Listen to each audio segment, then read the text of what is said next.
ஆண்டவரும் அருமை இரட்சகராக இயேசு கிறிஸ்துவின் நாமத்தினால் உங்கள் யாவருக்கும் எங்களுடைய அன்பின் வாழ்த்துக்களையும் ஸ்தோத்திரங்களையும் தெரிவித்துக் கொள்கிறோம். தேவனுடைய பெரிதான கிருபையால் மீண்டும் சுவிசேஷம் என்ற இன்னொரு பகுதியில் உங்களை சந்திப்பதிலே நாங்கள் மிகவும் மகிழ்ச்சி அடைகிறோம். தொடர்ந்து வசனங்களை தியானிப்பது நமக்கு மிகுந்த ஆசீர்வாதம். எனவே கிறிஸ்துவின் உபதேசத்தை நாம் கை கொண்டவர்களாக இந்த உலகத்தில் வாழ்ந்தால்தான் அவர் வெளிப்படும் நாளில் நாம் அவரோடு கூட இணைக்கப்பட முடியும் என்பதை நாம் தெளிவாகவும் துல்லியமாகவும் அறிந்து கொள்ள வேண்டும். அவைகளை கை கொள்ள வேண்டுமானால் என்ன எழுதப்பட்டிருக்கிறது என்பதை நாம் ஆராயும் போதுதான் அதன் அர்த்தங்களை புரிந்து கொண்டு அதுக்கேற்றவாறு இந்த உலகத்தில் வாழ்வதற்கு பரிசுத்த ஆவியானவர் நமக்கு இரக்கம் பாராட்டுவார். அதிலையும் இந்த சுவிசேஷத்தை தியானிக்கும் போது தேவனால் பயன்படுத்தப்படுகிற தேவனுடைய திருசபைகளை நடத்துகிற தேவனால் பல வருஷமாய் உபயோகப்படுத்தப்படுகிற தேவனுடைய ஊழியக்காரர்கள் பரிசுத்த ஆவியின் உதவியோடு கூட நமக்கு அவர்களை விளக்குகிறது நமக்கு மிகவும் பிரயோஜனமாகவும் ஆசீர்வாதமாக இருக்கிறது. எனவே கடந்த பகுதியை நீங்கள் பார்ப்பீர்களானால் லூக்கா எழுதின சுவிசேஷம் 1 அதிகாரம் 80 வசனம், அதாவது ஒரு அதிகாரம் முழுமையாய் நாம் தியானித்திருக்கிறோம். அதுக்கு முன்னே இருக்கிற எல்லா பகுதிகளிலும் மத்தேயு எழுதின சுவிசேஷம் 1 அதிகாரத்திலிருந்து மார்க் எழுதின சுவிசேஷம் முடித்து லூக்கா எழுதின சுவிசேஷம் 1 அதிகாரம் வரை பூர்ணமாய் நாம் தியானித்திருக்கிறோம். அதுக்கு முன்ன வர பகுதிகளிலே நீங்கள் அவைகளை பார்க்க முடியும். ஒருவேளை இந்த சேனலை சப்ஸ்கிரைப் பண்ணலைன்னா நீங்கள் பண்ணிக்கொள்ளுங்க. அப்போது உங்களுக்கு நோட்டிஃபிகேஷன் வந்தால் நீங்கள் இதில் போடுகிற நிகழ்ச்சிகள் எல்லாம் பார்த்து தேவனோடு நெருங்கி வாழ முடியும் என்பதை நான் உங்களுக்கு அறிவிக்க விரும்புகிறேன். எனவே இந்த பகுதியில் 2 அதிகாரம் 1 வசனத்திலிருந்து 7 வசனம் வரை ஒரு பகுதியாய் இந்த இடத்துல பிரிக்கப்பட்டிருக்கிறது. இதை நாம் இன்றைக்கு தியானிக்க போகிறோம். பரிசுத்த ஆவியானவர் ஊழியர்களின் மூலியமாய் நம்மோடு கூட வெளிப்பட போகிறார். இதில் முதலாவதாக நம்ம மத்தியில் ரெவரண்ட் ஜெய்குமார் அவர்கள் நம்மோடு கூட பகிர்ந்து கொள்வார்கள். கர்த்தருடைய நாமம் மகிமைப்படுவதாக. தொடர்ச்சியாக ஆண்டவராகிய இயேசு கிறிஸ்துவினுடைய சுவிசேஷம் என்ற தலைப்பிலே பகுதியாக தியானிக்கும்படியாக தேவன் கொடுத்த அந்த நல்ல தருணங்களுக்காக நாங்கள் ஆண்டவருக்கு நன்றி செலுத்துகிறோம். லூக்காவின் புத்தகம் 2 அதிகாரத்திலிருந்து தொடர்ச்சியாக சில வார்த்தைகளை மையமாக கொண்டு இந்த நேரத்தில் நாம் தியானிக்க போகிறோம். அந்த நாட்களில் உலகம் எங்கும் குடிமதிப்பு எழுதப்பட வேண்டும் என்று அகஸ்து ராயனால் கட்டளை பிறந்தது. அந்த நாட்களில் உலகம் எங்கும் அப்படி என்று நாம் பார்க்கும் பொழுது வேதத்தை நேபுகாத் நேச்சரிலிருந்து நாம் தொடர்ச்சியாக எடுத்துக்கொள்ள வேண்டுமானால் உலகத்திலே சாம்ராஜ்யங்கள் தோன்றும், அந்த சாம்ராஜ்யத்தினுடைய முடிவுகள் எப்படி இருக்கும் என்பதையெல்லாம் குறித்து தானியேலின் புத்தகத்திலே நமக்கு ஆண்டவர் தெளிவாக இயேசு கிறிஸ்து பிறப்பதற்கு முன்பாகவே நேபுகாத் நேச்சருக்கு ஆண்டவர் சொப்பனத்தின் வழியாக அவர் வெளிப்படுத்தி இருக்கிறதை நம்மால் தெரிந்திருக்கிற ஒரு விஷயம்தான். அந்த பிரகாரமாக பாபிலோன் சாம்ராஜ்யம், மேதியா பெர்சியா சாம்ராஜ்யம், கிரேக்க சாம்ராஜ்யம், ரோம சாம்ராஜ்யம், இந்த 4வது சாம்ராஜ்யத்தினுடைய சக்கரவர்த்தியா இருந்த அந்த நாட்களில் அகஸ்து ராயன் என்பவன் ரோம சாம்ராஜ்யத்தினுடைய சக்கரவர்த்தியா இருக்கிற காலகட்டத்திலே முதலாவது குடிமதிப்பு எழுதப்படும்படியாய் அவனால் கட்டளை பிறப்பிக்கப்பட்டது. அன்பார்ந்தவர்களே, அந்த நாளிலே ஏன் இந்த குடிமதிப்பு பிறப்பிக்கப்பட வேண்டுமானால் இராணுவத்துக்கு ஆள் சேர்ப்பதற்கும் யார் யார் எந்த வயதுக்குட்பட்டவர்கள் எங்கிருக்கிறார்கள், எந்த இடத்தில் வாழ்கிறார்கள் என்பதன் நோக்கத்துக்காகவும், 2வதாக எந்தெந்த குடும்பத்தில் எவ்வளவு இருக்கிறார்கள் அவர்களிடத்தில அவர்களுடைய எல்லா காரியத்தை அறிந்து வரி வசூல் செய்வதற்காக பெரும்பாலானவர்கள் இந்த குடிமதிப்பு எழுதும்படியாக அவர்கள் திட்டம் தீட்டி இதை எழுதுவார்கள். அகஸ்து ராயன் ரோம சாம்ராஜ்ய சக்கரவர்த்தியா இருக்கிற காலகட்டத்திலே இது முதலாவது குடிமதிப்பு எழுதும்படியாய் யாருக்குன்னா சிரியா நாட்டிலே சிரேனி என்பவன் தேசாதிபதியாய் இருந்த பொழுது இந்த முதலாம் குடிமதிப்பு உண்டாயிற்று அப்படின்னு சொல்லப்பட்டிருக்கிறது. அதே நேரத்தில் நாம் தெரிந்து கொள்ள வேண்டிய ஒரு விஷயம், இஸ்ரவேல் மக்களும் ரோம அரசாங்கத்தினுடைய ஆளுகைக்குள்ள அவர்கள் இருக்கிறபடினாலே அவர்களும் சேர்த்துத்தான் அந்த குடிமதிப்பு எழுதப்பட வேண்டும். ஆனால் ஒன்று, குடிமதிப்பு எழுதப்பட வேண்டும் என்றால் ரோமர்கள் எடுத்த முயற்சிக்கு யூதர்கள் சேர்க்கப்படுவார்கள். ஆனால் வரி வசூல் செய்வதற்காகத்தான் அவர்களை சேர்ப்பார்களை தவிர மற்ற ரோம அரசாங்கத்தினுடைய எந்த விதமான சலுகைக்கு அவர்களுக்கு உரிமை கிடையாது. அதே நேரத்தில் பார்க்க வேண்டிய ஒரு காரியம், இது ஆண்டவராகிய தேவனாலே ஒரு பெரியதான ஒரு திட்டத்தை அங்கே பார்க்க முடிகிறது. 3ஆம் வசனத்தை வாசித்து பார்க்கும் பொழுது, அந்தபடி குடிமதிப்பு எழுதப்படும்படிக்கு எல்லோரும் தங்கள் தங்கள் ஊர்களுக்கு போனார்கள். அந்த நாட்களில் இருக்கிற சட்டத்தின்படி குடிமதிப்பு எழுதப்பட வேண்டுமானால் இருக்கிற இடத்துல இல்லை, அவங்கவுங்க சொந்த ஊருக்கு அவர்கள் போய் குடிமதிப்பு எழுதப்பட வேண்டும் என்று 3ஆம் வசனத்தில் நமக்கு தெளிவாக ஆண்டவர் சொல்லி இருக்கிறார். 4ஆம் வசனத்தை பார்க்கும் பொழுது இங்கு பிதாவினுடைய திட்டம் சித்தம் ஒன்று வெளிப்படுகிறதை பார்க்க முடிகிறது. அப்பொழுது யோசேப்பும் தன் தாவீதின் வம்சத்தானும் குடும்பத்தானுமாய் இருந்தபடினாலே தனக்கு மனைவியாக நியமிக்கப்பட்டு கர்ப்பவதியான மரியாளோடு கூட குடிமதிப்பு எழுதப்படும்படிக்கு. இப்பொழுது மரியாள் அம்மையார் யோசேப்புக்காக நியமிக்கப்பட்டிருக்கிற காலகட்டத்தில் தான் மரியாள் அம்மையாருக்கு தேவதூதனால் சொல்லப்பட்ட பிறகு, கிருபை பெற்றவளே வாழ்க, கர்த்தர் உன்னோடு கூட இருக்கிறார், இதோ நீ கர்ப்பவதியாகி ஒரு குமாரனை பெறுவாய், அவருக்கு இயேசு என்று பெயரிடுவாயாக என்று சொல்லி மரியாள் அம்மையார் யோசேப்புக்காக நியமிக்கப்பட்டிருக்கிற காலகட்டத்திலே தேவ திட்டத்தினாலே மரியாள் அம்மையார் பரிசுத்த ஆவியினாலே கர்ப்பவதியாகி அவர்கள் அந்த பிள்ளை பெற்றெடுக்கிற தருவாயில் இருக்கிற காலகட்டத்தில் தான் இந்த முதலாவது குடிமதிப்பு எழுதப்பட வேண்டும். இது இயற்கையாக நடந்த காரியம் அல்ல. இது பரலோகத்தில் இருக்கிற தேவனுடைய அனாதி தீர்மானமும் அவருடைய திட்டமும் அவருடைய சித்தமாய் இருக்கிறது. ஏனென்றால் ஆண்டவராகிய இயேசு கிறிஸ்து எங்கே பிறக்கப்பட வேண்டும் என்று ஏற்கனவே தீர்க்கதரிசிகள் வழியாக உரைக்கப்பட்டிருக்கிறது. அவர் எங்கே பிறப்பார் என்று சொல்லி அந்த ரீதியில பார்க்கும் பொழுது இது தேவ திட்டத்தின்படி நடக்கிறதான ஒரு காரியமாக இருக்கிறது. 5ஆம் வசனத்தை வாசித்து பார்க்கும் பொழுது, கலிலேயா நாட்டில் உள்ள நாசரேத்தில் இருந்து, அப்படி என்றால் யோசேப்பும் மரியாள் அம்மையாரும் எங்கே வாழ்ந்து கொண்டு இருக்கிறார்கள்? நாசரேத் ஊரில் இருந்து யூதேயா நாட்டில் உள்ள பெத்லெhem என்னும் தாவீதின் ஊருக்கு போனார்கள். இவர்கள் இருந்த இடம், வாழ்ந்து கொண்டு இருக்கிற இடம் நாசரேத்தில் இருக்கிறார்கள். ஆனால் குடிமதிப்பு எழுதப்பட வேண்டும். இவங்களுடைய பூர்வீக ஊராகிய தாவீதின் வம்சத்தானாக இருக்கிறபடினால் தாவீதின் ஊரு எந்த ஊர் என்றால் அந்த பெத்லெhem. அந்த ஊருக்கு இவர்கள் போக வேண்டும். 5ஆம் வசனம் தெளிவாக சொல்கிறது, கலிலேயா நாட்டில் உள்ள நாசரேத் ஊரில் இருந்து யூதேயா நாட்டில் உள்ள பெத்லெhem என்னும் தாவீதின் ஊருக்கு போனான் என்று சொல்லப்பட்டிருக்கிறது. அப்படி என்றால் இது ஆண்டவருடைய பிதாவாகிய தேவனுடைய அனாதி திட்டம். ஏற்கனவே கிறிஸ்து இயேசு குறித்து அந்த மேசியா எங்கே பிறப்பார் என்பதை குறித்தெல்லாம் பழைய ஏற்பாடு காலத்தில் தீர்க்கதரிசிகள் தீர்க்க தரிசனமாக உரைக்கப்பட்டு இருக்கிறார்கள். அதன் பிரகாரமாக நடக்கிறதான ஒரு சம்பவமாக இது இருக்கிறது. 6ஆம் வசனத்தை வாசித்து பார்க்கும் பொழுது, அவ்விடத்திலே அவர்கள் இருக்கையில் அவளுக்கு பிரவச காலம் நேரிட்டது. எங்க இருக்கிறாங்க இப்போ? இவங்க பெத்லெகேமிலே இருக்கிறார்கள். அந்த இடத்திலே இருக்கும் பொழுது மரியாள் அம்மையாருக்கு பிரசவ காலம் நேரிட்டது. என்ன நடக்குது பாருங்க. 7ஆம் வசனம், அவள் தன் முதல் பேரான குமாரனை பெற்று சத்திரத்திலே அவர்களுக்கு இடம் இல்லாத இருந்தபடியினால், எங்க இடம் இல்ல? சத்திரத்திலே அவர்களுக்கு இடம் இல்லாதிருந்தபடினால். வாஸ்து பாருங்க, யோவான்ல சொல்லுகிறது, ஆதியிலே வார்த்தை இருந்தது, அந்த வார்த்தை தேவனிடத்தில் இருந்தது, அந்த வார்த்தை தேவனாய் இருந்தது, அவர் தேவனோடு கூட இருந்தார்.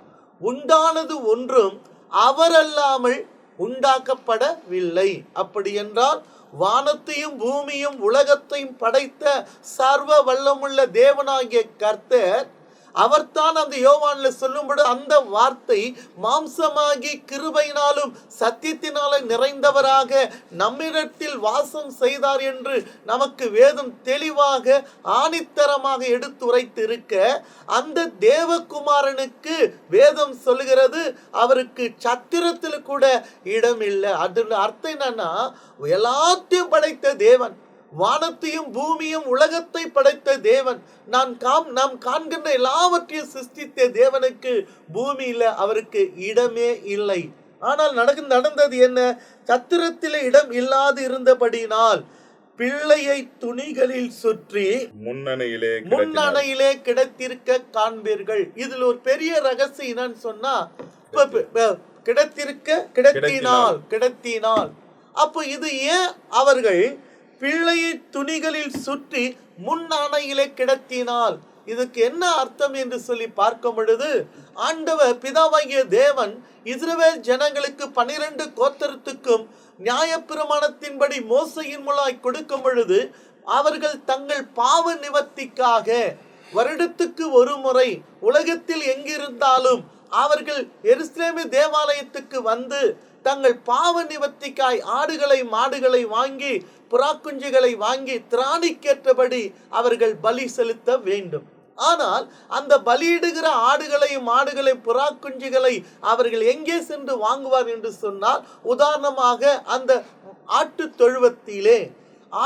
தொழுவத்திலே ஆடுகள் இருந்தாலும் அந்த மெய்ப்பர்கள் அந்த பலி செலுத்துகிற ஆடுகளை பழுதில்லாமல் 2 வயதுக்குட்பட்ட அந்த கிடா குட்டிகளை 2 வயதுக்குட்பட்ட அந்த ஆட்டுக்குட்டியை என்ன செய்வார்கள்?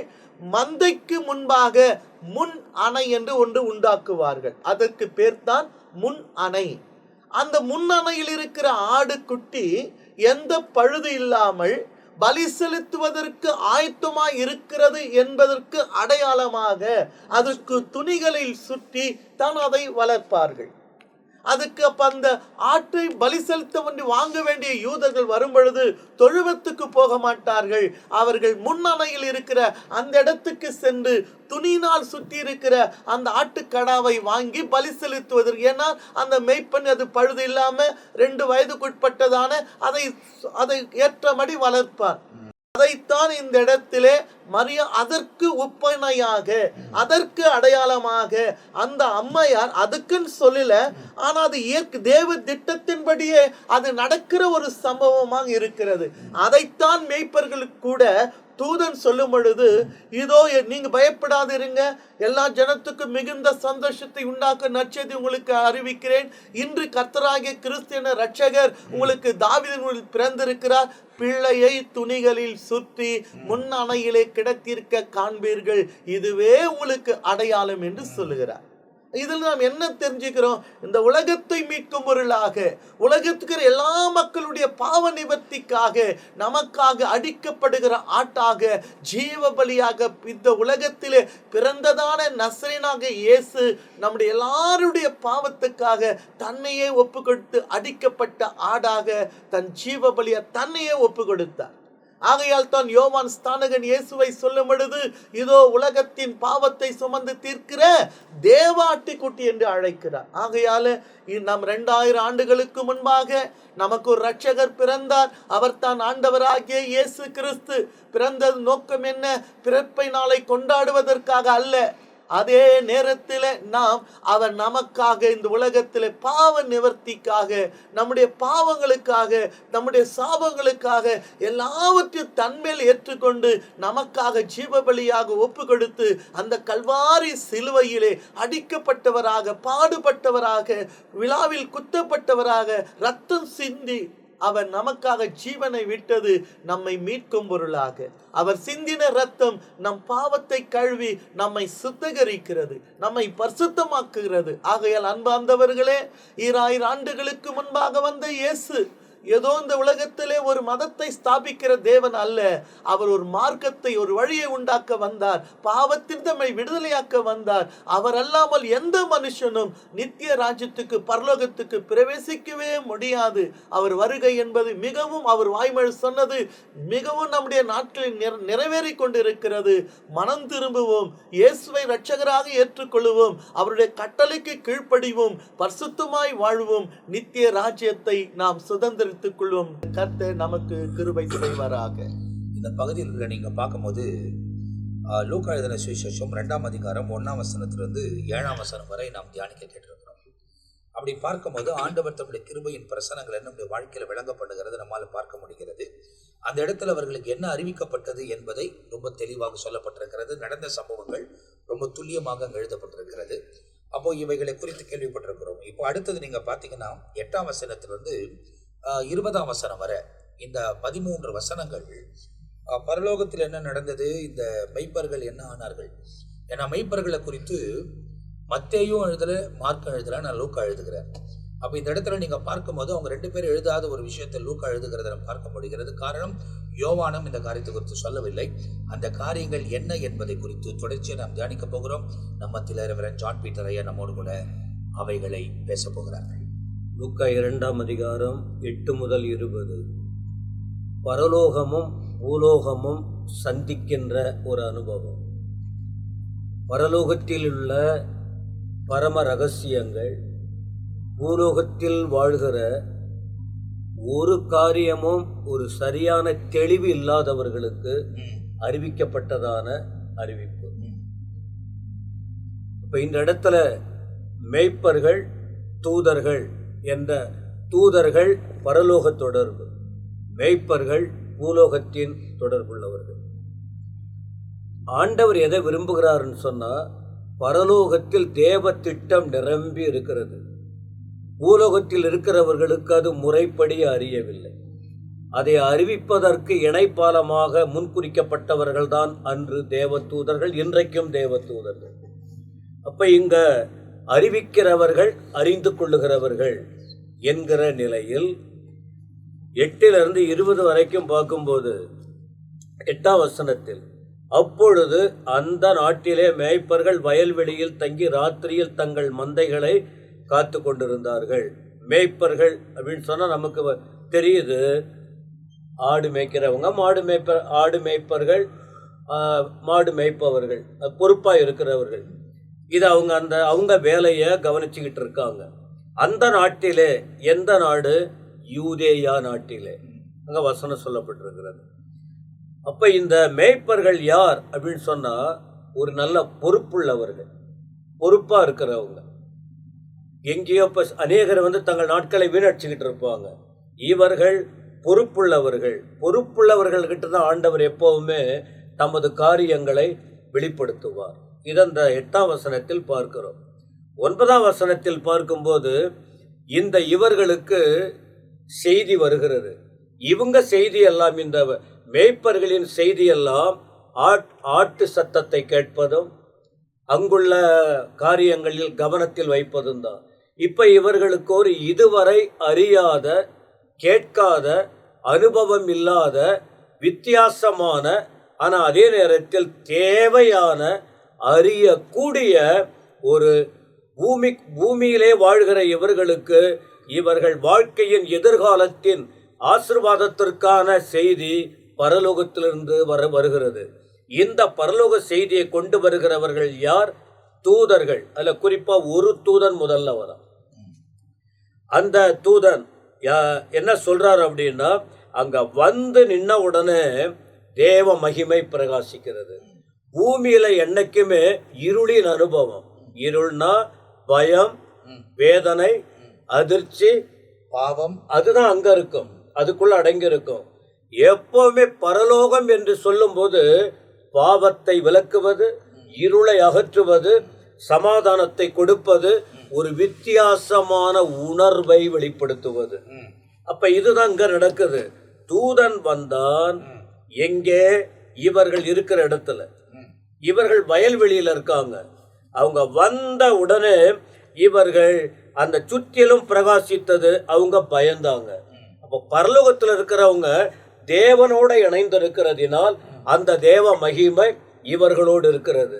பூமியில ஏன் ஜனங்க எப்போ பாரு அவருடைய வாழ்க்கையின் காரியங்களெல்லாம் வித்தியாசமா இருக்குன்னா, எப்பவுமே பூமிக்குரிய சிந்தனை, அழிவை குறித்த காரியம், குழப்பத்திற்குரிய காரியம், கூடி வரும்போதெல்லாம் தேவையில்லாத சம்பாஷணைகள். ஆனா பரலோகத்துல எப்பவுமே நன்மைக்கு எதுவான காரியம், அநேகருக்கு ஆசீர்வாதம், மனமகிழ்ச்சி கொடுக்கக்கூடிய விஷயங்கள். அதனால்தான் தேவ தூதர்கள் பரலோகத்திலிருந்து கீழே இறங்கி வந்த உடனே மந்தையை மேய்த்துக்கிட்டு இருக்கிற இவர்கள் நடுவில் வந்த பிறகு அந்த தேவ மகிமை பிரகாசித்த உடனே அவர்கள் பயந்தாங்க.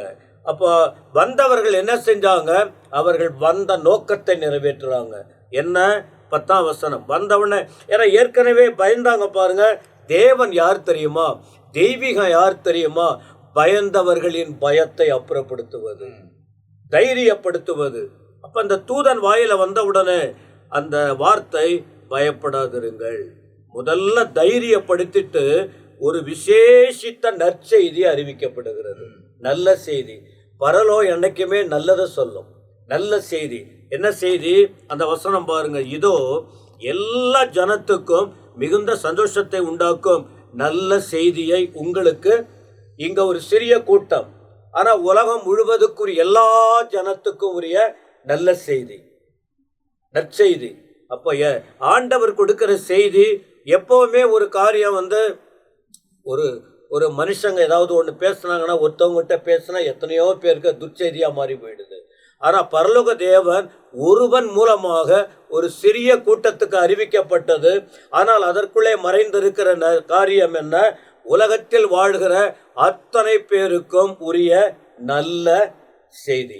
அப்ப அந்த நல்ல செய்தியை எங்க விளக்குறார்? எது நற்செய்தி? அப்ப தூதன் கொண்டு வந்த நல்ல செய்தி என்ன அப்படின்னா, ஆண்டவர் இயேசுவை பற்றியது. கர்த்தராகிய இயேசு கிறிஸ்து இன்னும் உலகத்துல இன்னும் பிறந்தாச்சு. இதுக்கு முன்ன உள்ள சம்பவம், மரியாள் அந்த சத்திரத்தில் இருந்த இடம் அங்க நிறைவேறி விட்டது. ஆனா இவங்களுக்கு தெரியல. நாட்டுல வாழ்ந்தவங்களுக்கு சொல்லப்பட்டது. ஆனா நாட்டுல ஒரு ஓரத்துல வயல்ல வாழ்ந்தவங்களுக்கு இன்னும் அந்த விஷயம் தெரியல, போய் சேர. அப்ப தேவ நோக்கம் எல்லாருக்கும் செய்தி. படித்தவர்கள், பட்டதாரிகள், உயர்ந்தவர்கள், தாழ்ந்தவர்கள், எல்லாருக்குமே நல்ல செய்தி போய் சேர வேண்டும். அப்ப இந்த செய்தி ஒரு குடும்பத்துக்கு தெரிந்தது, இப்ப அடுத்த ஒரு குழுக்கு தெரிகிறது. அந்த குழுக்கு தெரிந்த கொடுக்கப்படுகிற செய்தி என்ன? இன்று கர்த்தராகிய கிறிஸ்து என்னும் இரட்சகர் உங்களுக்கு தாவீதின் ஊரில் பிறந்திருக்கிறார். அங்கே குழந்தை பிறந்தது. ஆனா அன்றைக்கே இவர்களுக்கு அந்த செய்தி இன்னைக்குதான் அங்க ஒரு நல்ல செய்தி வந்திருக்கு. என்ன நல்ல செய்தி? உங்களுக்காக இயேசு பிறந்திருக்கிறார். ஆண்டவர் பாருங்க, நல்ல செய்தியை உடனே பரப்புறாரு. 12ஆம் வசனத்துல அதனுடைய விளக்கத்தை சொல்றாரு. பிள்ளையை துணிகளில் சுற்றி முன்னணையில் கிடத்தி இருக்க காண்பீர்கள், இதுவே உங்களுக்கு அடையாளம். ஏன் தூதன் இந்த வார்த்தையை இவர்களுக்கு, மேய்ப்பர்களுக்கு சொல்றாருன்னு சொன்னா, அவங்க ஏதோ கேட்டுட்டு இவர்கள் மட்டும் சந்தோஷப்படுவதற்கு அல்ல, இவர்கள் மூலமா இன்னும் வித்தியாசமா இந்த செய்தி மற்றவர்களுக்கும் போய் சேர வேண்டும். இவர்களும் தெளிவடைய வேண்டும். இவர்கள் மூலமா, ஏன்னா இவங்க சொன்னா மற்றவங்க கேட்க வாய்ப்பு இருக்கு. ஒரு அறிஞன், ஒரு படிப்பாளி, ஒரு தெளிவுள்ளவர் வார்த்தைகளை சொன்னா, ஒப்பா அவர் படிச்சா படிப்பாளிப்பா, கொஞ்சம் தெளிவா சொல்றாருன்னு. ஆனா படிக்காதவங்க, எங்கேயோ ஒரு மூலையில கிடக்கிறவங்க சொன்னா அது அநேகருடைய இருதயத்தை, தெரியாத ஆள் சொல்றான்னா ஏதோ ஒன்று நடந்திருக்கும் அப்படிங்கிற ஒரு காரியத்துக்காக. அப்ப இந்த செய்தி அவங்களுக்கு கொடுத்தப்பட்ட பின் 13ல அந்த சனமே பரமசேனையின் திரள் அப்படின்னா, பரம சேனையின் திரள் அப்படின்னா யாரு? தூதர்கள். ஒரு தூதர் கூட்டம். முதல் தூதன் செய்தி கொடுத்தார். அப்போ ஏன்னா இப்ப இதற்கு முன்னாடி ஒரு குடும்பத்துல அந்த யோசேப்பு மரியாள், இந்த இடத்துல ஒரு சிறிய கூட்டம். இப்ப இதோடு சேர்ந்து இந்த இவர்கள் மூலம் ஒரு பெரிய நல்ல செய்தி வெளியில போறதுனால அதற்கு முன்னாடி பரலோக சந்தோஷம் அங்க வெளிப்படுகிறது. ஒரு தூதனும் தூதர்களும் சேர்ந்து நல்லா துதிக்க ஆரம்பிக்கிறாங்க. துதியின் வெளிப்பாடு, துதியின் வார்த்தை என்ன தெரியுமா? உன்னதத்தில் இருக்கிற தேவனுக்கு மகிமை. மகிமை தேவனுக்கு சொந்தமானது. பூமியிலே சமாதானம். எது? இயேசு கிறிஸ்துவின் பிறப்பு. இயேசுவின் பிறப்பு பரலோகத்தில் மகிமை, பூலோகத்திலே சமாதானம், எல்லா மனுஷனுக்கும் பிரியம் என்ற அந்த செய்தியை உள்ளடக்கி தூதர்கள் இன்னைக்கு அதை தேவனை துதிக்க ஆரம்பிச்சாங்க. 15ஆம் வசனத்துல அவங்க வந்த வேலையை முடிச்சிட்டு அவங்க போயிட்டாங்க. எதற்காக தேவ தூதர்கள் வந்தாங்க? அந்த வேலையை முடிச்சிட்டு துதியோடு மேல போயிட்டாங்க. அவர் துதிக்கு பாத்திரர். துதிய வெளியே கொண்டு வந்தாங்க, துதிச்சிட்டு போயிட்டாங்க. இப்போ கொளுத்தி விட்டு போயிட்டாங்க. யாருக்கு முன்னால? மேய்ப்பருக்கு முன்னால. இவங்களால முடியல. இவர்களால், ஏன்னா ஒரு நல்ல செய்தி பாருங்க, இவர்களால முடியல, ஆட்டையும் பார்க்க முடியல. ஆனா இந்த செய்தி அதைவிட மேலான செய்தி. அந்த செய்தியை கேட்டு உடனே என்ன செஞ்சாங்க? ஒன்றுபட்டார்கள். 15ஆம் வசனத்துல இதுக்கு மேல முடியாது, இந்த வார்த்தை இதயத்தில் அப்படியே கொளுத்தி போட்ட போல எரிந்து கொண்டு இருக்கிறது, வாங்க ஒன்றுபடுவோம். மேய்ப்பர்களுக்குள்ளே ஒரு மனம் காணப்பட்டது நல்லதை செய்வதற்கு. அந்த ஒரு மனதை பெருக்கி கொண்ட பின்பு என்ன செய்தாங்க? லேட் பண்ணல, கால தாமதம் பண்ணல, தீவிரமாய் புறப்பட்டாங்க. போறாங்க. இவங்க அதான் அடையாளம் சொல்லியாச்சு, அட்ரஸ் சொல்லிட்டாரு. தூதர்கள் அட்ரஸ் சொல்லிட்டாங்க. உடனே அவர்கள் புறப்பட்டு போனாங்க. போய் பார்த்த பிறகு அவர்கள் என்ன செய்தாங்க பாருங்க. இவங்க நோக்கமே என்ன தெரியுமா? பரலோகத்திலிருந்து வந்தவங்களே பரலோக செய்தியை கொடுக்கதானே. அப்ப இவர்களுக்கு சொன்ன பிறகு இவங்க என்ன செஞ்சாங்க? போயிட்டு எல்லாருக்கும் சொல்லிடணும். எவ்வளவு தூரம் இதை பிரசித்தம் பண்ண முடியும் அப்படின்னு சொல்லிட்டு பிரசித்தம் பண்ணினார்கள்னா எல்லாருக்கும் சொல்லப்பட்டாங்க. 18 சொல்லுகிறது, மேய்ப்பராலே தங்களுக்கு சொல்லப்பட்டதை கேள்விப்பட்ட யாவரும் அவைகளை குறித்து ஆச்சரியப்படினா. இப்ப எங்கே ஆடு மேய்த்து கொண்டு வயல்ல கிடந்தவங்க வேற என்னவோ வித்தியாசமான செய்தியை கொடுக்கிறாங்க. அதை சொன்ன பிறகு ஆச்சரியப்பட்டார்கள்.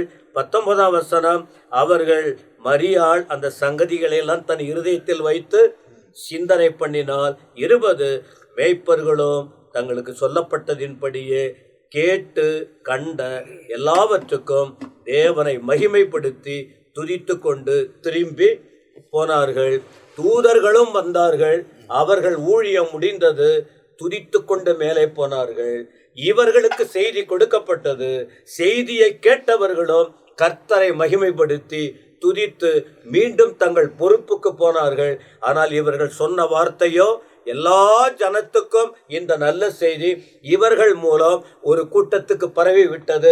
அதன் பிறகு வேறு வேறு விதத்தில் இந்த செய்தி பரவுகிறது, நற்செய்தி. அந்த நற்செய்தியை இப்ப நாம அறிந்ததை உங்களுக்கும் அறிவித்து கொண்டிருக்கிறோம். இதில் ஒரு மிகப்பெரிய சந்தோஷம் இருக்கிறது.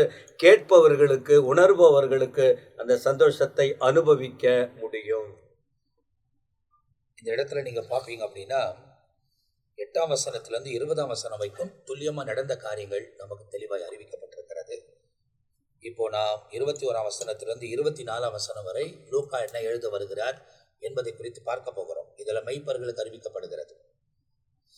ஏற்கனவே உங்களுக்கு சொன்ன மாதிரி மத்தேயு எழுதின சுவிசேஷம், மார்க் எழுதின சுவிசேஷத்தில் எழுதப்படாத ஒரு விஷயத்தை லூக்கா இந்த இடத்துல எழுதுகிறது. ரொம்ப தெளிவாய் சொல்லப்பட்டிருக்கிறது. நடந்த சம்பவங்கள், அவர்கள் கேட்ட உடனே ஒருமனப்பட்டு புறப்பட்டு போகிற விஷயங்கள். இன்னைக்கு நாம சுவிசேஷம் கேட்ட உடனே புறப்பட்டு போவதுக்கு நம்ம ஆயத்தப்படுத்திக் கொள்ளணும். இப்போ அடுத்தது என்ன நடக்கிறது என்பதை 21ஆம் வசனத்திலிருந்து 24ஆம் வசனம் வரை பார்க்க போகிறோம். நம்மத்தில் அவைகளை ரெவரண்ட் மெல்கிசேதேக் அவர்கள் பகிர்ந்து கொள்ள போகிறார்கள். பிரியமானவர்களே, இங்கே தொடர்ச்சியாக நாம் லூக்காவின் புஸ்தகம் 2ஆம் அதிகாரத்தை நாம் தியானித்துக் கொண்டு வருகிறோம். 21ஆம் வசனத்திலே நாம் பார்க்கும் பொழுது, பிள்ளைக்கு விருத்த சேதனம் பண்ண வேண்டிய 8ஆம் நாளிலே, அது கர்ப்பத்திலே உற்பத்தி ஆவதற்கு முன்னே தேவதூதனால் சொல்லப்பட்டபடியே அதற்கு இயேசு என்று பெயரிட்டார்கள். கர்த்தராகிய இயேசு ஆபிரகாமுடைய சன்னதியில் வந்த வம்சத்து தாயாகிய மரியாள் வயிற்றிலே அவர் பிறந்தபடியினாலே ஆபிரகாமுக்கு தேவன் ஆதியாகமம் 17ஆம் அதிகாரத்துல 9ஆம் வசனத்திலிருந்து நம்ம பார்க்கும் பொழுது, உனக்கும் உன் சந்ததிக்கும் ஒரு உடன்படிக்கை ஏற்படுத்த வேண்டும் என்று சொல்லி, உன் சந்ததியில பிறக்கிற எந்த ஒரு ஆண் பிள்ளையும் தலைமுறையாக பிறக்கும் ஆண் பிள்ளைகள் எல்லாம் 8ஆம் நாளிலே விருத்த சேதனம் பண்ணப்பட வேண்டும். வீட்டில பிறந்த பிள்ளையும் உன் வித்தில்லாத அந்நியனிடத்தில் பணத்திற்கு கொல்லப்பட்ட எந்த பிள்ளைக்கும் அப்படியே விருத்த சேதனம் பண்ண வேண்டும். அதாவது ஒவ்வொரு ஆண் பிள்ளைகளுடைய அந்த நுனித்தோலை அவர்கள் வெட்ட வேண்டும். அப்படி வெட்டாதவர்கள் சங்கரிக்கப்படுவார்கள் என்று, அறுப்புண்டு போவார்கள் என்று ஆதியாகமம் புஸ்தகத்துல ஆண்டவர் ஆபிரகாமோடு உடன்படிக்கை பண்ணினார். இப்ப மரியாள் ஆபிரகாமுடைய சந்ததியில் வந்தபடியினாலே ஆண்டவராகிய இயேசு விருத்த சேதனம் பண்ணப்பட்டார். இப்போ பாருங்க, இந்த இடத்துல நம்ம பார்க்கும் பொழுது லேவியராகமம் 12ஆம் அதிகாரத்துல குழந்தை பிறந்த அந்த 8ஆம் நாளிலே ஆண் மக்கள் அந்த நுனித்தோலின் மாம்சத்தை விருத்த சேதனம் பண்ண கடவர்கள் என்று ஒரு பிரமாணமாகவே வந்தது. ஆண்டவராகிய இயேசு கிறிஸ்து கூட பிறந்த பொழுது இவ்விதமாகத்தான் அவர் தேவாலயத்துக்கு கொண்டு போகப்பட்டு 8ஆம் நாளிலே அவர் விருத்த சேதம் பண்ணப்பட்டார் என்ற தீர்க்க தரிசனம் எல்லாம் நிறைவேறத்தக்கதாக இவைகள் நடந்தன. வசனம் சொல்லுகிறது, அவர் குமாரனை பெறுவார், அவருக்கு இயேசு என்று பெயரிட்ட. ஏன்னா தீர்க்க தரிசனமாய் சொல்லப்பட்ட காரியங்கள் நிறைவேறத்தக்கதாக. மத்தேயு 1ஆம் அதிகாரம் 21ஆம் வசனத்தில் அவள் ஒரு குமாரனை பெறுவாள், அவருக்கு இயேசு என்று பெயரிடுவாயாக, ஏனெனில் அவர் தமது ஜனங்களின் பாவங்களை நீக்கி அவர்களை ரட்சிப்பார். தீர்க்க தரிசனத்தின் முன்னறிவிப்பின்படியே இயேசுவுக்கு இயேசு என்று பெயரிட்டார்கள். அடுத்த வசனத்துல நம்ம பார்க்கும்பொழுது மோசையின் பிரமாணத்தின்படியே அவர்களுடைய சுத்திகரிப்பின் நாட்கள் நிறைவேறினது. ஒரு குழந்தை பிறக்கும் என்று சொன்னால் 7 நாள் பெண்ணு சூதக ஸ்திரியாய் எண்ணப்பட்டவள், அவள் அசுத்தமாய் இருப்பாள் என்று வசனம் சொல்லுகிறது. இங்க வசனத்துல நம்ம பார்க்கும் பொழுது லேவியராகமம் 12ஆம் அதிகாரம் 1 8 வசனம் வரைக்கும் சொல்லுது. நீ இஸ்ரவேல் புத்திரோடு சொல்ல வேண்டியது என்னவென்றால், ஒரு ஸ்திரீ கர்ப்பம் தரித்து ஆண் பிள்ளையை பெற்றால் அவள் சூதக ஸ்திரீ விளக்கமாய் இருக்கும் நாட்களுக்கு சரியாக 7 நாட்கள் தீட்டாயிருப்பாள். 8ஆம் நாளிலே அந்த பிள்ளையினுடைய நுனித்தோலின் மாம்சத்தை விருத்த சேதனம் பண்ணப்பட கடவது என்று இங்க சொல்லப்படுகிறது. 7 நாள் கழித்து அந்த மோசேக்கு கற்பிக்கப்பட்ட அந்த பிரமாணத்தின்படி வசனம் தெளிவாய் சொல்லுது பாருங்க, அவர்களுடைய சுத்திகரிப்பின் நாட்கள் நிறைவேறின பொழுது 8ஆம் நாளிலே அவள் தேவாலயத்துக்கு அங்கே சென்றாள். அங்கே இயேசுவுக்கு விருத்த சேதனம் செய்யப்பட்டது. 23வது வசனம், முதற் பேரான எந்த ஆண் பிள்ளையும் கர்த்தருக்கு பரிசுத்தமானது எனப்படும் என்று கர்த்தருடைய நியாய பிரமாணத்தில் எழுதியிருக்கிறபடி அவரை கர்த்தருக்கு என்று ஒப்பு கொடுக்கவும் அவங்க ஆலயத்துக்கு போனாங்க. அப்போ பிரமாணத்துல சொல்லப்பட்ட யாத்ராகமம் 13ஆம் அதிகாரம் 2ஆம் வசனத்துல சொல்லப்பட்டதுபடி இஸ்ரவேல் புத்திரருக்குள் மனிதரிலும் மிருக ஜீவன்களிலும் கர்ப்பம் திறந்து பிறக்கிற முதற் பேரான அனைத்தையும் எனக்கு பரிசுத்தப்படுத்து, அது என்னுடையது என்று தேவன் கர்த்தர் சொல்லுகிறார். என்னாகமும் 3ஆம் அதிகாரம் 13ஆம் வசனத்துல கூட முதற் பேரானவைகள் எல்லாம் என்னுடையவை, நான் எகிப்து தேசத்தில் முதற் பேரான யாவையும் சங்கரித்த நாளிலே இஸ்ரவேலில் மனிதர் முதற்கொண்டு மிருக ஜீவன்கள் மட்டும் உள்ள முதற் பேரான யாவும் எனக்கென்று பரிசுத்தப்படுத்தினாலே அவைகள் என்னுடையதா இருக்கும் என்று கர்த்தர் சொல்லுகிறார். நான் கர்த்தர் என்று ஆண்டவர் சொல்றார். அப்ப பாருங்க, முதற் பேரான எந்த ஆண் மகனும் ஆண்டவருக்கு பரிசுத்தமாய் தேவனுக்கு ஒப்பு கொடுக்க வேண்டும். இதைத்தான் யோசேப்பும் மரியாளும் 8ஆம் நாளிலே தேவாலயத்துக்கு கொண்டு போகிறார்கள். அவரை ஆண்டவருக்கு என்று ஒப்பு கொடுத்தார்கள். முற்றிலுமாக ஒப்பு கொடுக்க வேண்டும். 24ஆம் வசனம் இப்ப சொல்லுகிறது, கர்த்தருடைய நியாய பிரமாணத்தில் சொல்லியிருக்கிறபடி ஒரு ஜோடு காட்டு புறாக்களையாவது 2 புறா குஞ்சுகளையாவது பலியாக செலுத்தவும் அவரை எருசலேமுக்கு கொண்டு போனார்கள். இங்க நம்ம பார்க்கும் பொழுது இந்த பலி இயேசுவுக்காக அல்ல, ஆனா மரியாளுக்காக இது செய்யப்பட்டது. மரியாளும் யோசேப்பும் மிக ஏழ்மையின் நிலைமையில் இருந்தபடியினாலே விலை உயர்ந்த பலியை அவர்களால் செலுத்த முடியவில்லை என்று வேதத்திலே நாம் பார்க்கிறோம். லேவியராகமம் 12ஆம் அதிகாரத்துல ஆண்டவர் இதோ கட்டளையாக இஸ்ரவேலுக்கு சொன்னார். லேவியராகமம் 12ஆம் அதிகாரம் 8ஆம் வசனத்துல, ஆட்டுக்குட்டியை கொண்டு வர அவளுக்கு சக்தி இல்லாதிருந்தால், அப்ப எதுதான் பலி செலுத்தணும்? ஆட்டுக்குட்டி. அப்ப அந்த ஆட்டுக்குட்டி விலையேற பெற்றதா இருக்கிறது.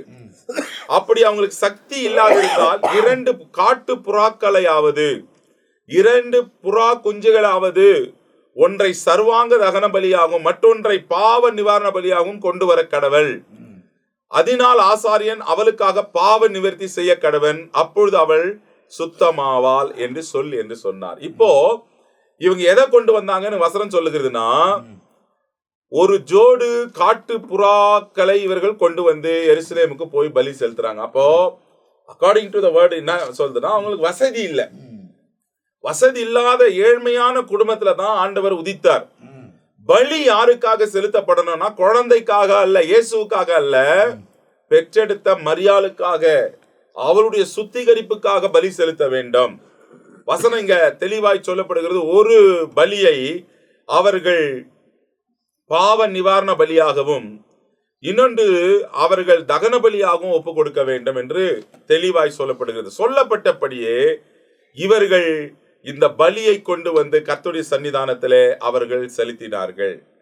2 கொரிந்தியர்ல 8ஆம் அதிகாரம் 9ஆம் வசனம் இதுமாய் சொல்லுகிறது, நம்முடைய கர்த்தராகிய இயேசு கிறிஸ்துவின் கிருபை அறிந்திருக்கிறீர்களே, அவர் ஐஸ்வர்யமுள்ளவராய் இருந்தும் நீங்கள் அவருடைய தரித்திரத்தினாலே ஐஸ்வர்யவான்களாகும்படிக்கு உங்கள் நிமித்தம் தரித்திரரானார்.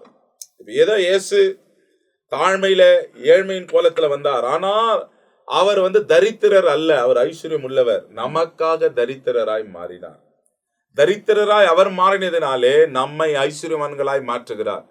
பிலிப்பியர்ல கூட 4ஆம் அதிகாரம் 19ஆம் வசனத்தில் அதான் சொல்ற, தம்முடைய ஐஸ்வர்யத்தின் படி நம்மை ஆசீர்வதிக்கிறவர்.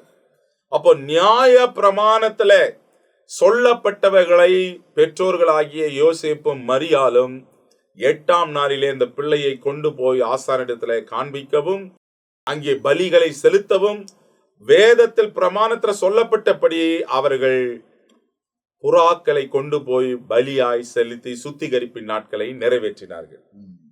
அப்போ இந்த பகுதியில் சொல்லப்பட்டிருக்கிற காரியங்கள் நமக்கு விளக்கப்பட்டிருக்கிறது.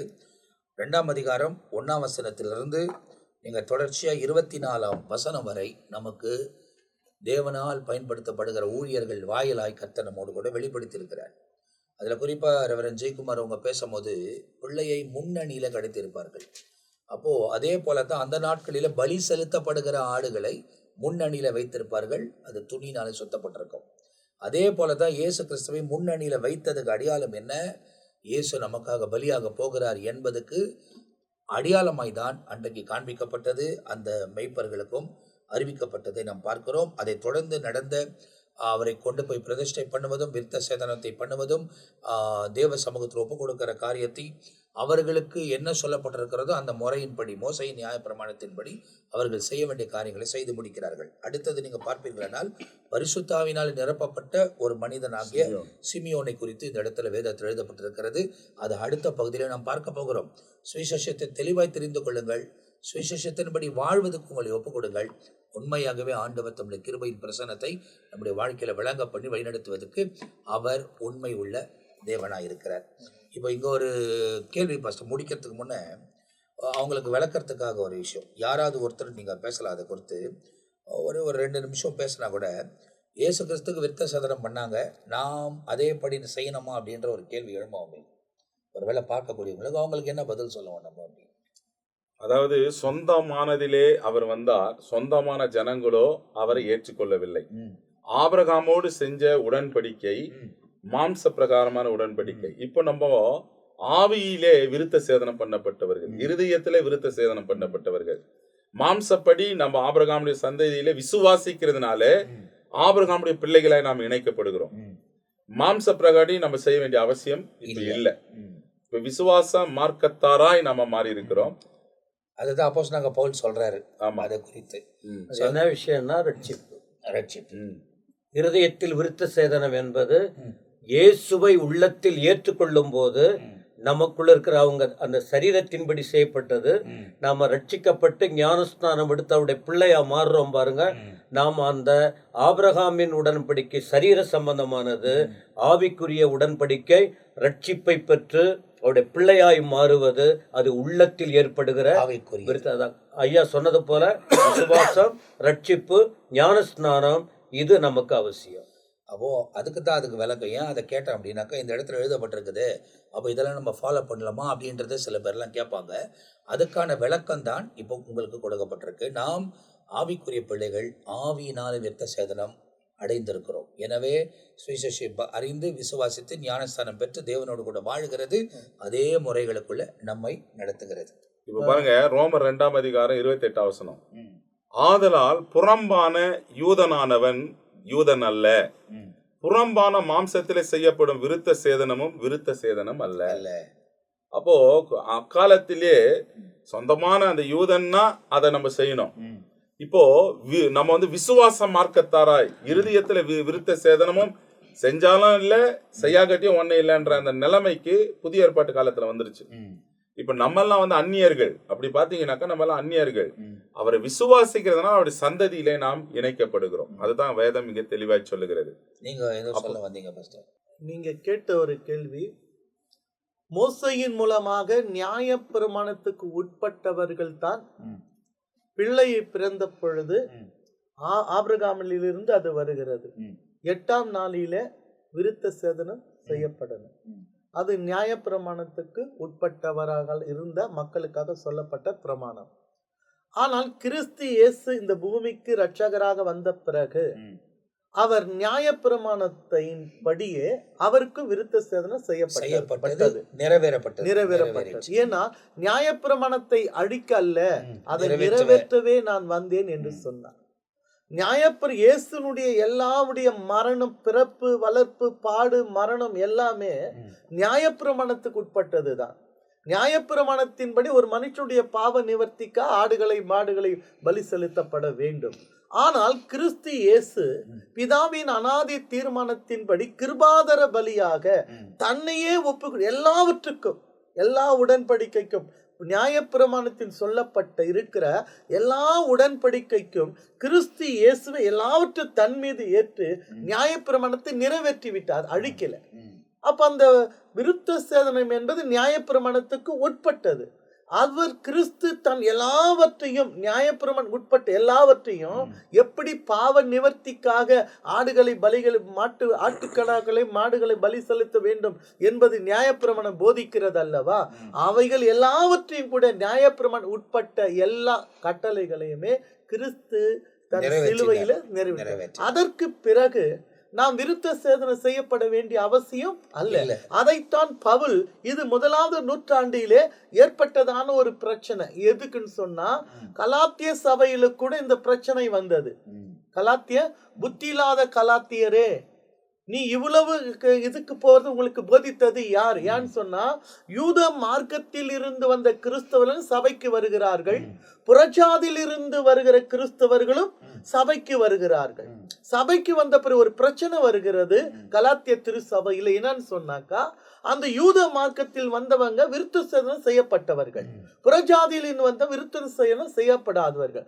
அப்போ இந்த யூத ஜாதியிலிருந்து வந்த இந்த கிறிஸ்தவங்க என்ன சொல்றாங்கன்னா, புறஜாதியில் வந்த கிறிஸ்தவர்களை பார்த்து, நீங்க ஆபிரகாமுடைய ஆசீர்வாதத்தை நீங்க சுதந்திரித்து கொள்ளணும்னு சொன்னா நீங்க விருத்த சேதனம் செய்யணும் அப்படின்னு போதிக்கிறாங்க. இதுல ஒரு கூட்ட ஜனம் கலாத்திய திருச்சபையில புறஜாதிக்கு வந்த கிறிஸ்தவர்கள் ஏற்றுக்கிறாங்க. இந்த உபதேசத்தை ஏற்றுக்கணும், தங்களை அந்த உடன்படிக்கைக்கு ஒப்பு கொடுக்கும் பொழுது இந்த செய்தி பவுலுக்கு போகிறது. அப்போதுதான் பவுல் அந்த சபையாருக்கு தெளிவா எழுதுறார், புத்தி இல்லாத கலாத்தியரே. எழுதின பிறகு ஆபிரகாமுடைய ஆசீர்வாதத்துக்கு தேவைன்னா விசுவாசத்துல அதை கொண்டு வருகிறார். விசுவாசத்துல நீ விருத்த சேதனம் செய்ய வேண்டியது இல்லப்பா, ஆபிரகாமுக்குள்ளே அவரை விசுவாசிக்கிற அத்தனை பேர்களுக்கும் நமக்கு அந்த ஆசீர்வாதம் உண்டு என்ற சத்தியத்தை தெளிவாக விளக்கி சொல்கிறார். அந்த ரீதியில விருத்த சேதனம் செஞ்சாதான் அந்த உடன்படிக்கை அல்ல, கிறிஸ்துவே நமக்கு எல்லாவற்றையும் சிலுவையில் சுமந்து தீர்த்து விட்டபடினாலே அந்த இருதயத்தின் விருத்த சேதனம் தான் நமக்கு தேவை.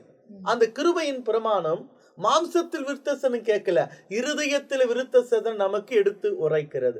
அதில் பாஸ்டர் மில்கையா சொன்னாங்க, பலி செலுத்துவது இயேசு கிறிஸ்துக்கு அல்ல. ஒரு பெண் ஒரு பிள்ளையை பெற்றெடுத்த பிறகு நியாயப்பிரமாணத்தின் படி அவள் தீட்டுள்ளவளாக மாற்றப்படுகிறார்.